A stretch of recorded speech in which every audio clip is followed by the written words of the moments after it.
ridiculous idea of marrying you to Miss Bennet. Mr. Borg has a bloodline going back as far as your own." No one would give a thought to Anne, even if he told them about the engagement. Anne was nothing more than cannon fodder in the battle against Napoleon, just as he was, though not in the same way. "It will not make an ounce of difference. You are clutching at straws, Bingley." Darcy rubbed the back of his head. "What am I to do?" "Only one thing you can do," said Bingley promptly. "Write to Miss de Bourgh and break it off. She knows how things stand. You are not doing this for your own benefit. It is for the good of the kingdom." Darcy closed his eyes. He hated having his hand forced, and he hated injuring Anne even more. She would take this very badly. Their affection did not run deep, but she was 27, and she had waited many years for his proposal. The last time she had written to him, she had talked about coming to London to prepare her trousseau. He stopped pacing and threw himself into the only other armchair in Bingley's bedchamber. "Haven't I sacrificed enough? What more do they want of me?" His voice grated on his own ears. He cringed at the note of despair in it. Bingley was watching him, his eyes full of sympathy. "You have the consolation of knowing that you are doing your duty. There is only so much a man can take in the name of duty." He was ready to explode with frustration. He drew in a breath, trying to compose himself. "You must go on for the sake of king and country," said Bingley. "Look, I know things have been more difficult for you than for anyone else, but you have to put the past behind you." Everyone mouthed the same empty words, "Put the past behind you," as if the past was an overcoat that could be shrugged off at will. Darcy rose impatiently and went over to the window.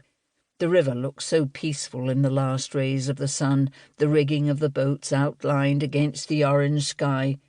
He wished he could sail with them down the river, away from all this.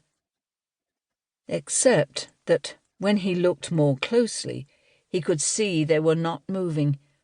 There was no wind to fill the sails today. Even the boats were at the mercy of other forces, just like he was. Freedom was nothing but an illusion. There was no escape. The explosive frustration began to ebb away, leaving behind a smouldering sense of resentment. "Maybe it won't be as bad as you think, Darcy," said Bingley. "Maybe Miss Bennet will prove to be a good sort of wife." Even Bingley could not come up with anything more reassuring than that. "An insignificant young lady from an insignificant family and an even more insignificant village? I hardly think so." Darcy turned from the window to look at Bingley. The setting sun cast a garish light on his friend's face. "All I can hope for is that she is at least tolerably pretty," he said bitterly. "Or do you think that would be too much to ask?"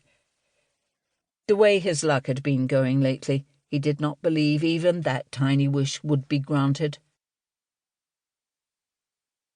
Chapter 1. It was a cool July morning, with slate-coloured clouds gliding across the sky, driven by a wind that promised rain. Elizabeth Bennet was being unusually lazy. She had declined the opportunity to go walking with her sister Jane and Mamma, preferring instead to lie on her bed and read the Caledonian Bandit. She was on the last few pages when her youngest sister, Lydia, burst into the room. Lydia's eyes were blazing, a sure sign that she was in possession of a juicy piece of gossip she could hardly wait to impart. "Papa says you are to come down at once, Lizzie." Elizabeth groaned and pushed herself up, knowing she would not be able to finish the last chapter and discover what happened to the heroine until the afternoon.